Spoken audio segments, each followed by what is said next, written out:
هلا يا هلا ترحيب حي الله الضيفان، هلا والف مرحب عد ما شان تمزانه، يطيب الفرح والسعد حياكم الرحمن، لكم نور فوق النور والدار مزدانه.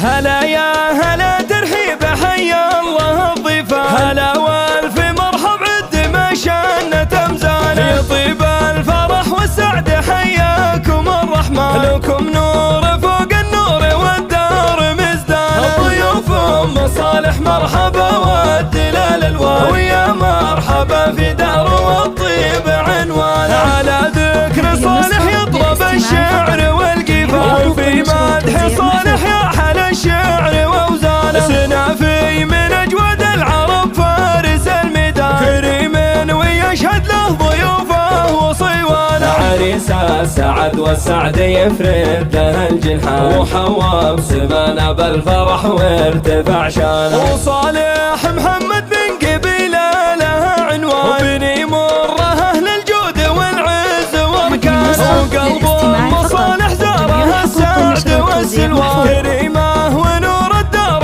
مرفوعه انوار، ومهره اصيله ما مثلها في الميدان، وشيخه بهيبتها وفي العقل سلطانه، كرم في ملامحها لضيفانها يبتان، ترحب وتتبسم وبالضيف فرحانه، وطلعت محياها قمر منتصف شعبان، وذا طبع من يكرم ضيوفه وجيرانه، وصدارها ينفح شد الورد والريحان، ترى العود الازرق في المباخر على الوانه. هلا يا هلا ترحيب حي الله الضيفان، هلا والف مرحب عد ما شان تمزانه، يطيب الفرح والسعد حياكم الرحمن، لكم نور فوق النور والدار مزدانه. الضيوف ام صالح مرحبا والدلال الوالي، ويا مرحبا في دار والطيب عنوان، على ذكر صالح يطرب الشعر والقفال، وفي مدح صالح يا حل الشعر واوزانه، سنافي من اجود العرب فارس الميدان، كريم